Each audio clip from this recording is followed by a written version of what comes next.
इस वीडियो में हम लॉजिकल रीजनिंग इन रिसर्च के टॉपिक पर बात करेंगे। Logical reasoning basically systematic series of step के ज़रिए किसी कंक्लूजन तक पहुंचने के प्रोसेस का नाम है जो किसी न किसी रैशनल की बेस के ऊपर होता है। लॉजिकल रीजनिंग फ़िलासफ़ी की एक ब्रांच है जो कि एनालिसिस ऑफ इन्फ्रेंस या एनालिसिस ऑफ रिजल्ट से रिलेटेड है। रीजनिंग बेसिकली एग्जिस्टिंग नॉलेज से सिस्टमेटिक वे के तहत कंक्लूजन ड्रा करने का नाम है। ब्रॉडरली हम दो तरह की लॉजिकल रीजनिंग की टाइप्स को डिस्कस करते हैं या दो ब्रांचेस को डिस्कस करते हैं जो कि हैं इंडक्टिव और डिडक्टिव मेथड। बात करें इंडक्टिव रीजनिंग की, तो इंडक्टिव रीजनिंग में रिसर्चर अपनी working general to more specific lead करता है। जो डिडक्टिव रीजनिंग है बेसिकली टॉप डाउन अप्रोच है नॉलेज गेन करने की। इसमें रिसर्चर अपना काम बड़े ब्रॉड टॉपिक से स्टार्ट करता है और बड़े स्पेसिफिक कंक्लूजन पर पहुंचता है।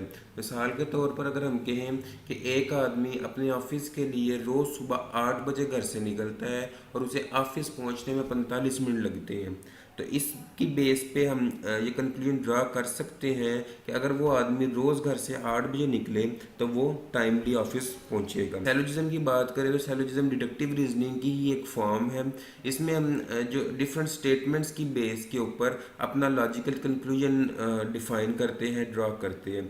मिसाल के तौर पर अगर हमारे पास दो स्टेटमेंट मौजूद हों कि ए बराबर है बी के और बी बराबर है सी के, तो इन स्टेटमेंट्स की बेस पे हम ये कह सकते हैं कि ए बराबर होगा सी के। इसी तरह दूसरी मिसाल लें तो तमाम जो बिल्लियाँ हैं वो जानवर हैं और तमाम जो जानवर हैं उनकी 4 टांगें होती हैं, तो इन स्टेटमेंट्स की बेस के ऊपर हम अपनी थर्ड स्टेटमेंट दे सकते हैं कि लिहाजा तमाम बिल्लियाँ जानवर हैं और जानवर की 4 टांगें होती हैं, तो तमाम बिल्लियों की भी 4 टांगें होती हैं। इंडक्टिव रीजनिंग जो है वो टोटल डिडक्टिव रीजनिंग के अपोजिट अप्रोच है।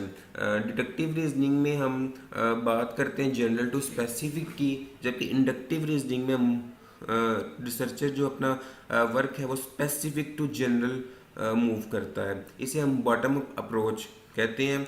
ये स्पेसिफिक ऑब्जर्वेशन से स्टार्ट होती है और उसके बाद उसके पैटर्न्स फार्मूलेट करके हाइपोथेसिस को एक्सप्लोर करती है और हाइपोथेसिस को एक्सप्लोर करने के बाद ये फाइनली कुछ जनरल कंक्लूजन्स के ऊपर एंड अप होती है। मिसाल के तौर पर अगर हम कहें कि वकार एक टीचर है और तमाम टीचर अच्छे होते हैं लिहाजा वकार भी अच्छा है।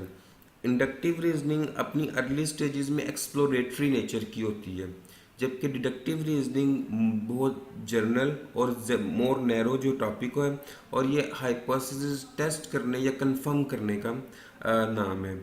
इंडक्टिव रीजनिंग हम कह सकते हैं कि थ्योरी बिल्डिंग की अप्रोच है, जबकि डिडक्टिव रीजनिंग थ्योरी टेस्टिंग या थ्योरी को स्पेसिफिक सिचुएशन में अप्लाई करने का नाम है। अबडक्टिव रीजनिंग की बात करें तो अबडक्टिव रीजनिंग भी हाइपोथेसिस क्रिएट करने और टेस्ट करने का नाम है, जो कि बेस्ट इंफॉर्मेशन की बेस के ऊपर किया जाता है। जो हम इसमें कंक्लूजन ड्रा करते हैं वो बेस्ट इंफॉर्मेशन या बेस्ट गेस की बेस के ऊपर होता है। इंडक्टिव रीजनिंग इंडक्शन में हम इन्फ्रेंस ड्रा करते हैं ऑब्जर्वेशन या सैंपल की बेस पे। मिसाल के तौर पर 3 दोस्त एक रेस्टोरेंट में जाते हैं और वहाँ सूप ऑर्डर करते हैं। सूप आने के बाद वो उसको पीने में बहुत ज़्यादा मसरूफ़ हो जाते हैं, तो लिहाजा हम इससे ये अंदाज़ा कर सकते हैं कि सूप जो है वो बहुत ज़्यादा जायकेदार है। जबकि बात करें अबडक्शन रीजनिंग या अबडक्शन की, तो ये प्रोबेबल कंक्लूजन ड्रा करती है जो कुछ हम जानते हैं। इसी एग्जांपल को अगर हम लेके चलें तो 3 दोस्त जो उस रेस्टोरेंट में बैठे सूप पी रहे हैं, उनमें से एक दोस्त अपना सूप का बाउल छोड़कर टेबल से उठ जाता है, तो इस ऑब्जर्वेशन की बेस पे और जो कुछ हमारे पास नॉलेज है उसकी बेस पे हम ये कह सकते हैं कि वो जो पर्सन है वो दोबारा वापस आएगा और उसको सूप को मुकम्मल करेगा। और अबडक्टिव रीजनिंग में बड़ा स्लाइटली सा फ़र्क है।